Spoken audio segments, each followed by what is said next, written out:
Here we are, San Diego, and it's Sunday, January, almost the end of the month. And we got all kinds of crap in the sky. Everywhere you look, we got junk.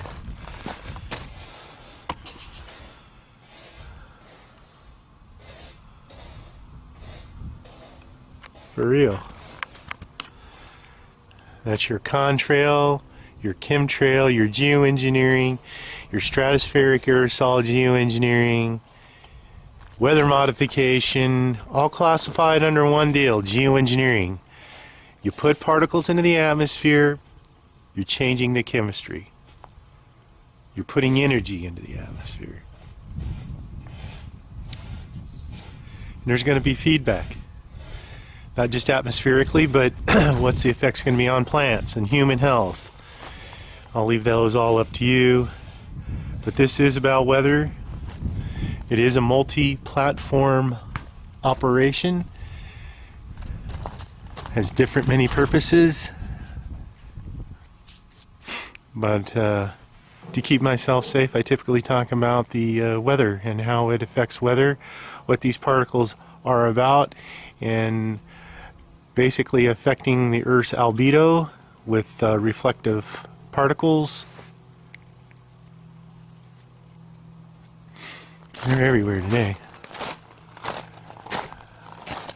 I think this has more to do with the extreme weather than anything else. Everybody keeps now using the term climate change, your climate change update. Well, I'm giving your geoengineering how it creates severe weather update.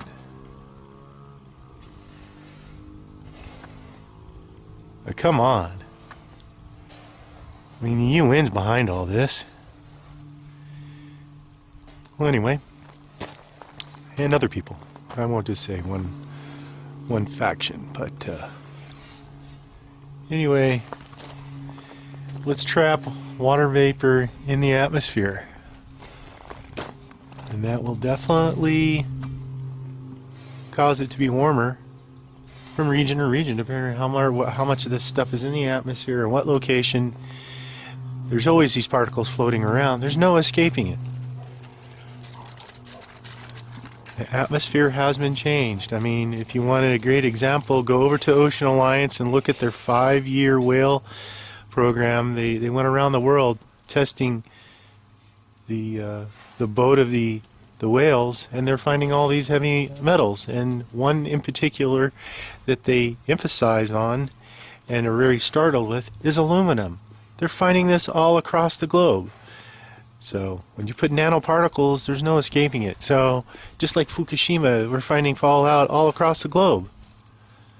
And look how much crap they're putting into the atmosphere here. I mean, all the way up and down the state of California. And this stuff travels across the United States and across the globe. And they're doing this everywhere else too. So anyway, unilateral global geoengineering. Look it up. CFR. They're not done for the day. There you go. See? Long one, short one. Same stuff. Two different types of stuff or whatever. They just keep going back and forth. You can see. Back and forth, back and forth.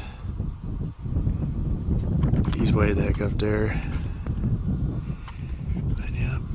See, folks? And that's not a small trail at all. That's miles long. This is a ton of miles. Look at it. And see, he started right about there. And then over here. Now, is that where the water vapor is and why these things stick? But it doesn't explain this one here, does it? And everybody wants to debate that this is some other thing, that this is a contrail. I think most stuff coming out the rear end of a plane looking like that, especially that long, is more dispersal. Part A or part B, I don't know. There you go. So this is your geoengineering. It's had a lot of names over the years: Calcareous, chemtrails, stratospheric aerosol geoengineering, weather modification. Whatever. They're mucking the sky though. Let's see if that guy's gonna stop down over there, or is he going horizon? Yeah, he's still going. And then this dude over here is just going back and forth. Yep. I lived around military bases my whole life, and I have never seen stuff come out of a military fighter jet till 2010, like I see more often, and I caught the other day. We never used to see our skies look like this. The planes didn't do this. I think that they were doing some of this, but not like they're doing it now. Not since the CFR meeting, round table workshop on unilateral global geoengineering. We've had 2 meetings in the Science and Technology Committee here recently, one in the UK. You got Dr. David Keith on TED, all this stuff. You think they're just talking about it, not doing it? Yeah, of course they lie. Yeah, there you go. There's your geoengineering at work. You've paid for some of this, there's no doubt. There's NGOs involved too, I'm sure. Put the link at the bottom for Ralph Hall and talking about the, I think it was a $68 billion that they've thrown at this. And you think that's all in reports and studies? Yeah. And go to the Climate Institute, go to donors, and look who's all involved. I think you'd be very intrigued. There's your sky, all mucked up everywhere you look. And we got this brown yuck as the sun goes down. I'm not going to go to the other side of the barn, but there you go. Yuck. Yep.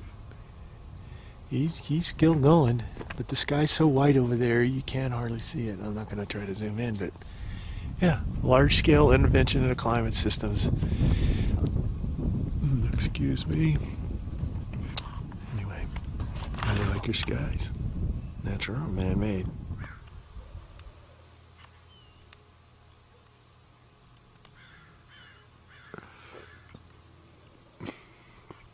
The San Diego Smokers.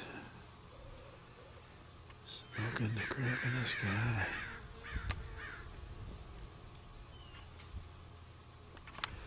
Yeah, we won't bother zooming there, but they've been smoking the stuff out of the sky.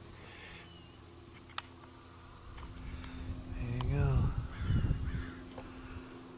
Just not every darn day they can do it. They do it. But not move to some other location or whatever. Stuff in the sky. And then look. It's your haze. All the crap. Well, as they say, wake up, look up, learn about the UN Agenda 21, and that has to do with using climate as a crisis. And so you put particles in the atmosphere, folks, you're going to change the whole game. Anyway, how do you like your skies? Natural?